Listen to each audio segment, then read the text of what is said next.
14th of April. Welcome everybody by this first of our remote meetings over Zoom. Yvonne, do you have any applications from members of the public to join the meeting? No, I haven't received any. No, thank you. And I welcome also that Mick Burgess, our Borough Councillor, has joined us. Welcome, Mick. Thank you. Now, apologies and reasons for absence. Yvonne. None received. Thank you. Declaration by members of any interest, pecuniary or other than pecuniary, in accordance with the Code of Conduct in the usual way. Do we have any? No. No, good. Thank you.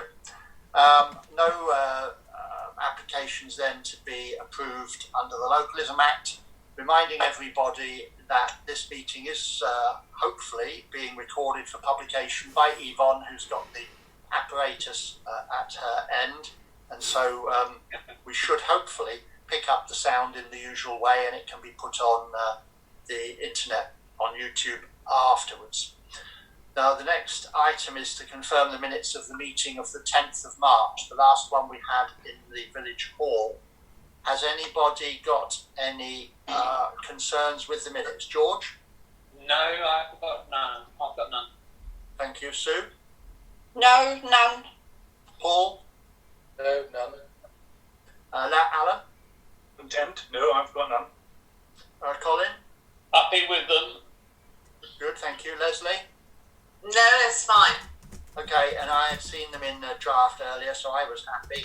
So can I then confirm to Yvonne, I can't sign them at this point, but can I confirm to Yvonne that they are approved?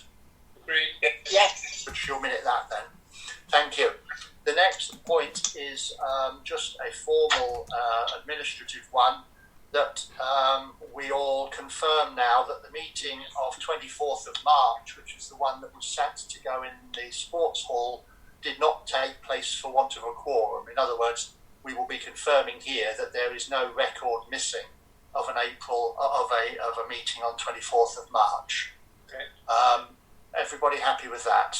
Yes. Sure, we know that it's true. So we move on then to item 5, coronavirus planning, and the first is 5A, to consider and if agreed establish a scheme of delegation for the duration of the crisis. Draft circulated for amendment and or confirmation. Now, my apologies, I realised not very long ago, about 3/4 of an hour, that I hadn't sent it out. You had the one in March. I made small amendments to it just to update it for the changes in circumstances now. But nothing has substantially changed, and my apologies for having sent it out so late. Does anyone have any? That's because I had agreed a small change with Yvonne late at night, and then I'm afraid never remembered to send it out the next morning. Does anyone have any comments on it, or any thoughts that they would like to add? George? No, I'm quite happy with what's proposed. Good, thank you. Sue? Yes, I'm quite happy. Good. Paul? Yep, absolutely, no problem. Good, thank you. Alan? Happy, thank you. Good. Colin? Very, very happy with the content. Good, thank you. Leslie? Happy, thank you. Good. Yvonne, any points from your side? No, that's all okay. Okay, so I can confirm then that everybody has supported the establishment of the scheme of delegation. That was unanimous. Yeah. Can we then move on to 5B and consider and if agreed set up the 2 committees of the council covering planning and general business? I circulated a draft on that a few days ago. Does anyone have any comments, or if not, if they're happy? George? Now, as I replied to you when you sent it out, I think Yeah. they're very workable and pragmatic, and exactly what we need, really. Good, thank you. Before we go around everybody, I had a discussion with Paul earlier on the phone to clarify a couple of points for him, and he made a suggestion which I have no problems with, and actually we should therefore decide one way or the other on that as well. This would potentially be an amendment, and it's an amendment that I'm not personally unhappy with. I was struggling with how best to write the document at the time. The document was written on the basis that the committees would be, if called, would be formed of myself as chairman, George as vice chairman, and Sue as the longest serving member, or backfilled in order of service if any or all of the three of us were unavailable. Now, Paul pointed out that that could mean, I don't think the committees are going to meet much, they may never meet at all, but it could mean that it was just George, myself and Sue all the time, and suggested that perhaps it should be myself and George if we are available, and then another councillor on any kind of rotation. I'm sure Sue will go for that. Yeah, And I don't know about the rest of you whether that would suit. It would need to be dealt with in some way to make sure someone always stood in. Yeah, That sounds very fair to me. Yeah. Okay, well, let's go round on that basis then, and a small amendment can be made to the system, if that's what we agree, as it's made in effect. So, George, you're happy with that. Sue said she's happy with it. Yeah. Paul, Yes. Paul is happy, yeah. Alan, Yep. Happy. good. Colin, Yes, happy. good. Thank you. Leslie yes, happy. and Yvonne. Yes, it's fine. You would need to be soliciting another member of whoever was still the walking wounded to actually stand in, because a quorum for the committee is 3. There's no getting away from that. And of course, it's 1 to be the third member, but it could be 2 if George or I were unavailable, or it could be 3. Yeah. Yep. And incidentally, if it was 3 and neither I nor George were there, because I or George would automatically chair it, then the 3 who did arrive at the committee have to select their chairman themselves. Elect their chairman themselves. Okay, so that's agreed then. The committees will all go. Good, thank you very much with that amendment, Yvonne. The third one is to consider and, if agreed, resolve that a licence may be purchased at a future time for the use of suitable remote meeting software in the event that present arrangements prove unusable or unsatisfactory during developing circumstances in the coronavirus crisis. Essentially what I mean there is, if Paul is unavailable to host the meeting, and bear in mind, if there was a committee meeting and Paul wasn't sitting on the committee, then either he would be a 4th member or we would still be short of the software. So really, when I first put this in, it's just thinking ahead. We don't have to rush out and buy it straight away, but if we haven't agreed to buy it, then we can't buy it if we need it. Okay, George? Yeah, I think that's very sensible backstop position then, and for the discount that we've been offered as well, it's a very reasonable price too. So. Indeed. Sue? Yeah, very sensible. Paul? Yes. Thank you. Alan? Agreed. Good. Colin? Agreed. Leslie? Agreed. And Yvonne? Yes, it's fine. Good. Good. Okay, so we have that as well. I haven't specified that it would specifically necessarily be Zoom, although that's the one that we have got our experience on. There is a paper from NALC giving various advantages and disadvantages. I merely didn't jump in to make that decision, but that's one. It could be Zoom. It doesn't have to be Zoom. It can go either way. Jeremy, can I just make a quick point? Yes, please do, Paul. Information. If you go ahead and it comes about and it's Yvonne who holds the licence, which would make sense, I think. I just say that I'm happy to pass on whatever tips or knowledge I can. So I don't want Yvonne to think she's been dumped with this on her own. I'm happy to sort of. Good. Not that I'm a huge expert, but I've run quite a few of these things now, and each time I learn a little bit. Thank you very much. It's actually a method of sharing documents on the screen and even editing them as if you were writing a pen, drawing on them. So anyhow, that help is there, Yvonne. Thank you very much, Paul. Appreciate it. Okay. I did also think, because the problem with this sort of uncertain future is that you can carry on, you may say I already have carried on, endlessly with every possible, a dot and comma. The fact is that if we get a licence and Yvonne holds it, we can then find that Yvonne isn't available and we go on like that forever. But the fact is we have done what we can to contemplate an uncertain future and how to get around it without breaking our own rules. Okay, thank you for that. I'm sorry? Jeremy, Yes. we've also got an option if we really need it, is that we do you as a free break for 40 minutes. So it'll do something that in 40 minutes spells. True. Good point. Yeah. Good point. Thanks, George. For some reason, you didn't come up that time. I don't know if your your broadband went slow, but your picture never arrived for me. Anyhow, I could hear you. Thank you. Thank you. We then go on. So that's all of the coronavirus planning. Now, after we'd worked on the agenda on that basis, Yvonne pointed out that she had done the end of year accounts. So we thought, well, if we put them in, they have to be agreed by the council. They can't be agreed any other way. So since we have a council meeting tonight, we would endeavour to put them through as well, which means that we can get in front of the curve for things like the internal audit and the rest of it. Jeremy, So, yes, please. you've missed out D. Oh, you're right. You're right. Yes, thank you. Good point. Smack on wrist. Yeah, 5D. Thank you. Consider and if agreed, resolve a temporary revision to the Council's financial regulations. A draft was circulated. This was the fact that I could see that we weren't going to be able to carry on our normal approach to finances and how we control things in these circumstances. We will be slightly different now. For instance, I won't sign the accounts after.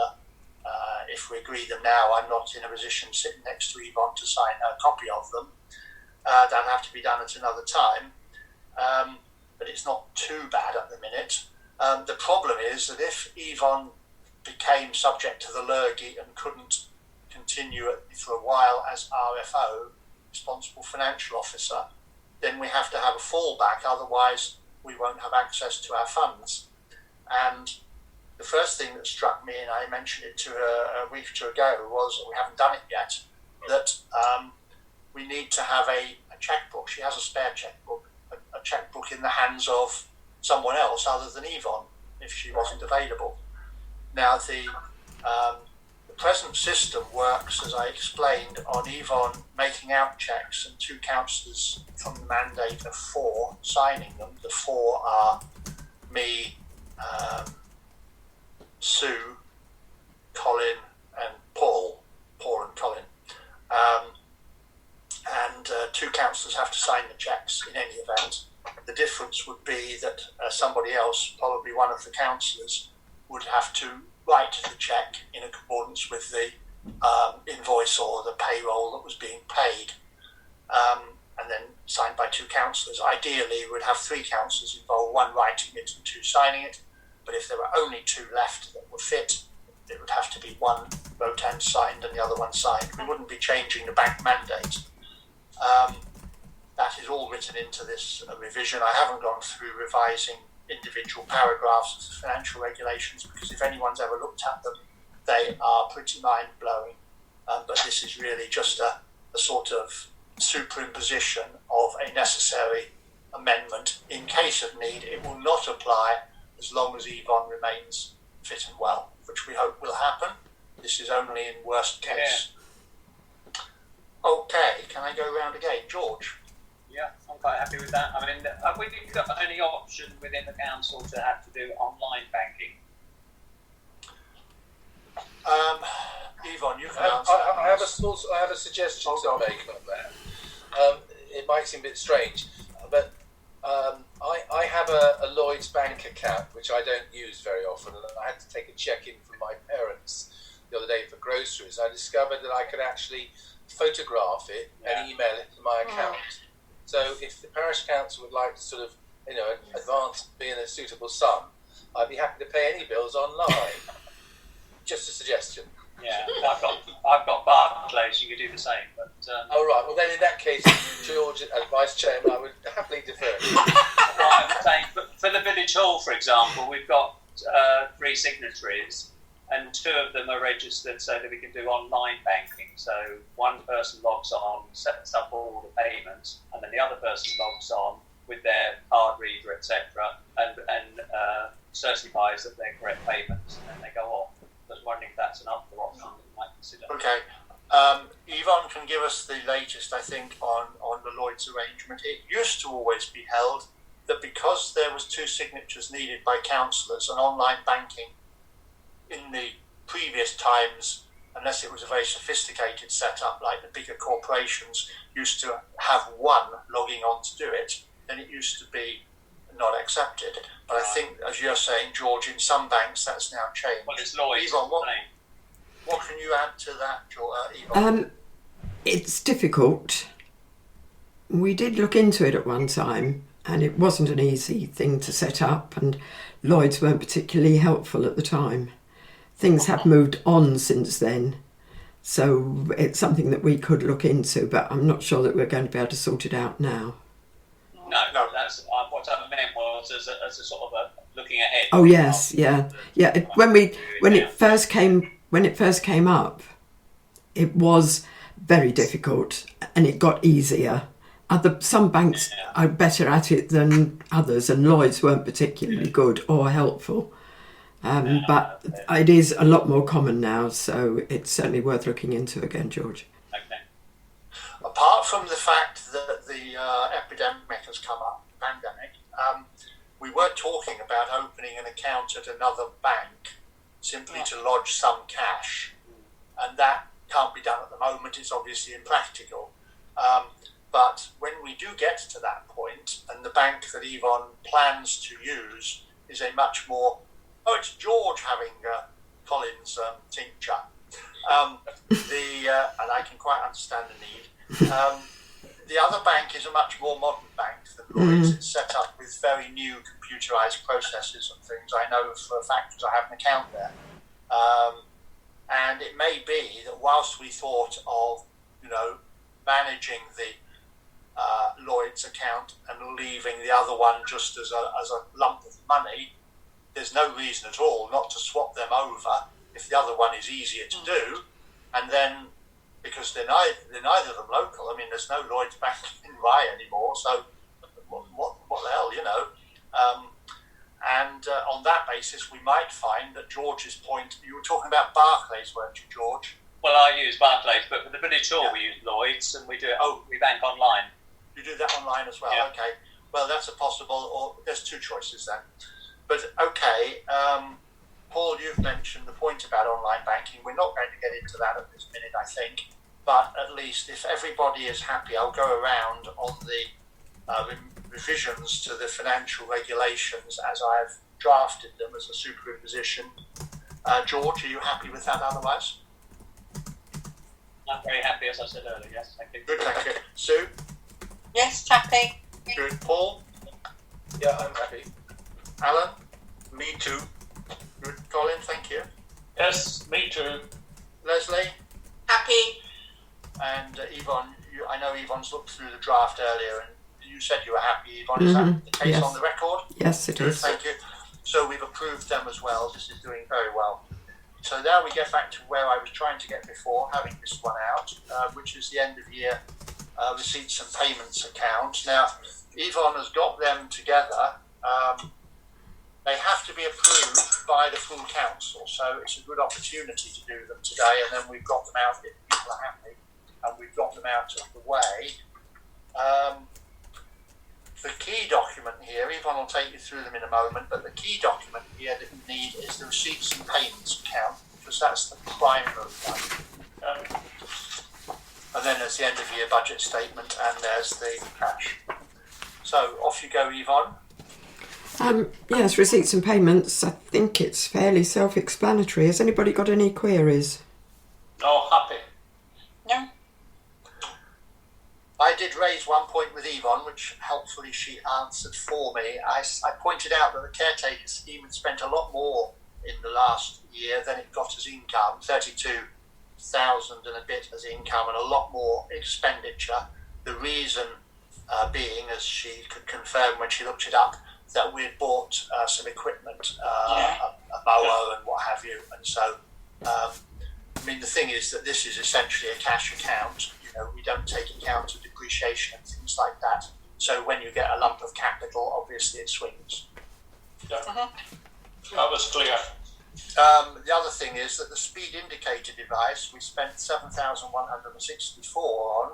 Well, that's the gross figure that we had to pay. We had the money from Kent and Ashford earlier through member grants, but because of the big delay, we took the income from them the previous year. Yeah. So that's why, again, it just swings about. The 7,000 isn't what actually it cost us, but we'd pocketed the rest of the money earlier. Okay, so that's... Can I just ask a question, Jeremy? Yes, go on, please. On We'll ask Yvonne. note 1 on the end of year statement, it says repair to airwalker, and then it says repair to the fitness equipment. Are they obviously both of those are part of the fitness equipment, aren't they? Right. Yes, I doubled up on one. I put Wi-Fi in there as well, and Jeremy picked that out. Okay. I took that out, but I obviously didn't take out the airwalker as well. So I just asked in case it was something Yeah. airwalker. No, that was yes, Okay. double. So that note can be corrected then. Yes. I know you did a bit of it and you've got a bit more to do. I was only asking to prove I'd read it. Oh, perfect. Excellent. You did the words anyway, George. Okay, so can I have a proposer for the receipts and payments account being accepted by the council? Yes. Colin, thank you. That's proposed. And a seconder? Yes. Yeah. Any of Who was us? that? Leslie. Is that Sue? This lady. Look at both of you. I Leslie put seconded it, okay.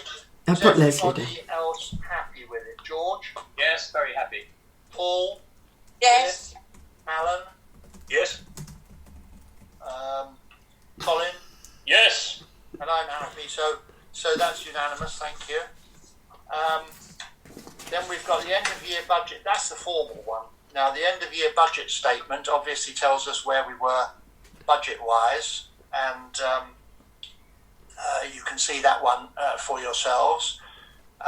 The query I raised with Yvonne there, which she obviously, and this is the one that George just picked up the point of note, I wondered why we had an expenditure on the churchyard, which is part of the caretaker scheme. The reason being because we put money into the caretaker scheme for it. The reason being that this was taking out the tree that fell over, which we don't regard as being down to the caretaker. We regard that as being our own responsibility. Yeah. Who would like to propose this one? Can I just have a? I thought you Please. wanted Oh, me I to beg your talk pardon, Yvonne. Yes. through these things, Jeremy. Feel free. Well, just to say that on the expenditure, the general admin, the figures are fairly close. We're under, 1,000 out than if you can see where, but the majority of the figures, where we budget, we're not that far out, No. which is quite good. Very good. Okay, right, that's what I wanted to say. Thank you. Okay. Yes, Yvonne used some interesting words there. She said, where we budget. There is a curiosity about the way that parish councils accounts work, that the budget here is, things we expect to spend and we do spend on a routine basis in a way. We pay the clerk and we pay the insurance and we pay the so-called chairman's allowance, which is used to buy other things and what have you, and insurance. There are then some things which appear in the receipts and payments account which don't appear in this budget, and they're essentially, in loose terms, what you might think in another setting as being capital items. So they don't get budgeted in the same way, and they're dealt with against reserves, as you will see in the next sheet. Okay. So can somebody propose that these are accepted if everybody's happy? Who would like to propose these? I'm happy to, as I haven't done anything else this evening, so... Oh, thank you, Alan. So Alan is proposing, and a seconder. Yes. Yes. That's a Sue seconder, okay. George? Yes, happy. Good. Paul? Yes. Colin? Yes. Leslie? Yes. And I'm happy as well, so that's unanimous again, thank you. They're all approved. And then the last one, we don't need, I don't think, to approve this in the same way, but this is to explain to you really where the cash in the bank is soaked up. There's the balance at the beginning and end. Well, at the beginning, not the end. Not the end. It is at the end, 31st of March 20. Thank you, Colin. And of that, some of that sits to the credit of the caretaker account, which we deal with informally as a ring-fenced account. There's some in the burial account, which means people who've paid for burials but they haven't been buried yet. We only take the money when they've actually used it, as it were. It's a bit like buying something from Amazon. They take the money when they send the goods. And the reserves are another dose, which is then identified below with the opening balance at the year, the closing balance, anything that's been added or deducted, and explaining the burial account. And then at the bottom, we've just got a memorandum note, really, of potential costs for the cemetery, which obviously will soak up a lot of cash. But against that, we would then use what's held in the... I gave the wrong explanation on the burial account. You did. The burial account is actually money that we have had for burials, but we never used to take it into our budget. And so it's just sitting there as part of the cash. But if we were to extend the cemetery, we would use it towards that. Sorry to have confused myself and anybody else. But you will see that she says less held in the burial account, 16,081 down at the bottom left. But then she reduces that by the amount that was paid in advance, which is 5,955. So 10,000 of it we can take towards the cemetery extension. Yvonne, anything to correct on my side there? Probably several things. What to add? No, only to going back to the things like Jeremy mentioned, the speed indicator device and the 7,000 there. In reserves, in the previous years, we've had the 2,000 odd that we were due to pay. Well, now obviously that's been taken out because we've now paid it.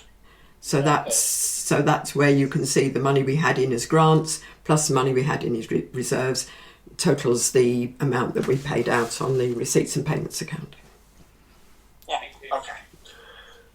Okay, and that doesn't appear here because it was in last year. Yeah, exactly. But it's just I just wanted to show you were talking about the grants and the money and that it shows 7,000 there. That's how we deal with it or dealt with it. All right. Thank you. As I said earlier, I don't think we have to approve that one. This is really to explain to us where the cash is earmarked and how it flows through. And also, if we were not in as happy a position as we are in a perfectly happy position as things stand, it would give us some comfort that we wouldn't run out of money, which is where we were when Paul and I joined the council. But now we are actually more comfortable. And does anyone have any concerns or questions on these then, George? No, I'd like to thank Yvonne for keeping such a tight ship. Thank you. Thank you, George. Good. Thank you, Sue. No concerns at all. Good. Paul? No, good job, Yvonne. Thank you. Thank you. Alan? Thank you, Yvonne. Yeah, thanks. Colin? Thanks, Alan. No problem at all. Leslie? No, and again, thank you, Yvonne. Thank you. Thank you. And I'm happy. One thing just to mention while we're talking about accounts, what we do need to carry on doing on the basis that happens at the moment, assuming that Yvonne stays, we've obviously got issues with who you can't meet and that sort of thing, but we do still need to get bank reconciliations done, and they're quarterly, aren't they, Yvonne? Yes. Well, I do them monthly, obviously, but they are checked quarterly. They're checked quarterly, so when does that come up next time? Well, I mean, it should be due now because we've got to the end of the year. End of March, okay. Now, Colin has done at least one or two, hasn't he? Colin did the last one. Just carry on. Colin did the last one, so it's George's turn. Oh, okay, George. Okay. Good old George. So once you've Thanks, got Yvonne. That's it. once you've got the things batched up, Yvonne, or maybe they are already, then they can be couriered over to George Yes. by our usual hand, so that I'll George spray can do the them bank before they rent. come in. Good. Okay, and then after that they'll go off towards the when you've arranged it with him, the internal auditor. Yeah. Thank you. Okay. What we have got here, and Yvonne sent out earlier, were the monthly today with the monthly transaction statements. They, of course, because they're March, have been incorporated in the totals that we've just agreed. Yeah. I don't know if any of you had the opportunity to look through them. Again, I won't be signing them today. The only thing that struck me as slightly interesting, Yvonne, you'll be able to answer it, was Alf getting reimbursed for fire extinguisher. Did he let the old one off, or did it run out of date? Ran out of date. Scheme's been going for a long time now. Okay, so he simply bought a new one and Yes. stuck the old one in the bin. Yes. At which Well, point it went off. I was going to say, I'm not sure how he disposed of it, but it was out of date. No, I understand. I can answer my own question in a way there then. Good, thank you. Did anyone have any queries on those transaction statements that they wanted to raise? No. No. Okay. With the Excellent. normal things that we usually have. Okay, thank you very much. Now, that takes us through to the end of the formal agenda, apart from the date of the next full meeting to be advised, which, who knows, when we shall meet again, like this. And therefore, unless anyone's got anything, does anyone have any other business that they want to raise? George? No, thank you. Sue? No, thank you. Paul?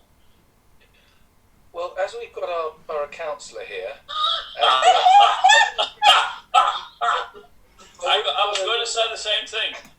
I wouldn't want to waste an opportunity. But in all seriousness, it would be useful to get an overview from Ashford's perspective, because we do get asked by people in the village, what's happening here, and people got in a great tiz because their bin collection was half an hour late on Monday, which was strange. But Yes. I don't mean that we just spent time on that, but it would be useful to get a mixed perspective on from Ashford how things are going. What potential changes might come up. It's like this lockdown is going to go on, dare I say, for probably at least 2 or 3 months, maybe more. It's not going to be a sudden release of everyone. It's going to be partial. So we're going to be with this for some while. So if we could take advantage of Mick in the nicest possible way. Would you like to respond to that, Mick? Thank you, Chairman. Yes, that'd be great. I have got a couple of 3 points down here I was going to ask if I could mention them, and I can include those. As far as the Borough Council is concerned, they are obviously in lockdown. They have just one floor partially opened of the whole office complex. Everyone else is working from home, and it seemed to be working very well. In other words, from a communication point of view, very little of the actual normal running of the council is happening. Everybody's throwing everything behind, getting money out to people, making sure the vulnerable are not dying on the spot, and things like that. Even, believe it or not, I don't really notice if anyone sort of keeps up to speed with what's happening within the borough, but there's not even any traffic wardens on the roads now. They've all been detailed off to other jobs of more responsible and more important work to do. So, don't take too much advantage of that. But since you're not supposed to be on the road anyway, what the hell? So, but I'm very pleased with the way they've been working. I know you are, and I am more or less, out in the rural areas where you're used to sort of managing your ways and that. First flake of snow comes down, everything grinds to a halt. So we're quite used to that. This is a lot more serious, obviously. But I'm personally very pleased with the way they're going. They are running food banks. They are supplying money where it is needed. And on that point, George, I don't know, are you still chairman of the village hall? I am indeed. You are indeed. You're probably aware, but if you're not, please follow it up, that the Borough Council is prepared to give grants for the expenditure that you have to put out, because you haven't got any coming in, to cover that amount, electricity and things like that. There are grants available for that, so please, if you haven't got them, please get them. Thank you very much. Yeah, Paul had already alerted me to that, so really. All right, that's fine. But I Thank thought you. it was Thank you very much. a necessary thing just to mention. And also, as you were talking about grants just now, there is a new batch of members' grants. So if you want to put some thinking caps on and fill in a few forms, Yvonne, I'm happy to hand in anything that's a reasonable request. Thank you. As far as your other main topic, or you didn't talk a lot about it this time, but you normally do, but planning is concerned. No, there was a planning meeting on the 18th of March that I had to close because communications with YouTube went all various ideas were put into what it was, even to hacking, but it failed, so we had to close the meeting, and we haven't had another planning meeting since, because for the next day, lockdown came in. But tomorrow, we are having a trial virtual planning meeting.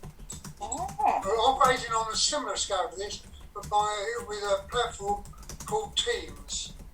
I'll let you know what that's like when I've tried it, because the following week, on the 22nd, we are having a virtual, full-blown planning meeting. There'll only be 2 items on it, and they will both be the Newtown Works in Ashford, which is where hopefully Netflix and a few other big names are going to go, which will help to pull the borough back up to standard. Let's hope. I mean, this is all wishful thinking. You realise this, right? At the moment. But if anyone's got any questions on the borough, I'm not expecting you to come up with, I hope, a sheaf of them now. But I mean, my email hasn't changed, the phone number's not changed. Do get hold of us, or get anyone else to get hold of us. Thank you. If necessary. Right, thank you very much. Right now. Mick, do you know if there are many cases in Ashford? I don't know that answer, actually. I don't think there can be an extraordinary amount either way, because there would have been news, I understand there has been 1 or 2 fatalities at the William Harvey, but I couldn't tell you how many. It's not something that I chase around and find out, to be blunt. No. The hot rumour, Alan, is that your colleague, as was Dr. Pillay, has got, well, I don't know if he's just self-isolating or whether it's a bit more definite than that. I don't know if they get tested. But that was the rumour that I heard today. Goodness, I haven't heard that. No, you haven't. Okay. Sorry. And it may be fake news, as someone famous calls it. Indeed. Probably put about by President Trump. No, almost certainly, yes. Well, he's hoping that we get ahead of him in the. It's the only sort of number race that he wants someone else to beat him. Okay, so we were going around AOBs and we got to Paul Allen. Anything else? No, nothing else, thank you, Jeremy. Colin? Nothing else, thank you. Okay, thank you. Leslie? Oh, only my old hobby horse about the food bank. If there is any, I think Yvonne was going to look to see whether maybe there was going to be a local hub, or even if it was necessary. They do know. Ashford are aware of the people that normally have and that is all still being taken care of. Right. So that they are aware. There was something that came round. We've been reminded. Well, it came to me that everybody should know about the helpline. I believe you all had leaflets. Did you have a leaflet? I've got one somewhere that came through everybody's doors. Did you all have a leaflet, sort of something like this? Yes. Only I've been asked to make sure that everybody's aware of it, and one of the bits on it was, do you have enough food for 3 or 4 days? So I specifically asked whether that meant just are they offering to do the shopping, or are they offering to give you food if you haven't got anything for more than 3 or 4 days. And before we came on, I had an email back to say it is for shopping, but should you be short of money, should you be in a desperate situation, then still to contact Ashford and they will see what they can do. Can I just ask a question? I don't think we received a leaflet out in the sticks. I don't know if Alan got one or what have you, but the point I was making, under normal circumstances, my understanding is that to get access to a food bank, you have to register to get the vouchers, and you know. So I just wonder if under these current circumstances there are people who A, don't know that process, and B, are not registered, because if that was the case, then Ashford wouldn't know about them at all. So are there people who are falling between the cracks, I guess? Well, I think Judy would be. Judy's the one that seems to know these things. She seems to know. People tell her. Yeah. You agree, Sue? Yes, definitely. Yes. So, I mean, I can check with Judy that she is keeping an eye on this sort of thing and let you know. I did speak to her about the actual thing that they put out, and she's fully aware of that. So whether that will help. Judy has taken on a splendid role, Yes. which in other villages the parish council has taken on. So it's good. Okay. So, Yvonne, did you have any AOB? No. No. Oh, actually, Jeremy, just, I suppose, yes. To say that when we were talking about planning, I was talking to you this morning about it.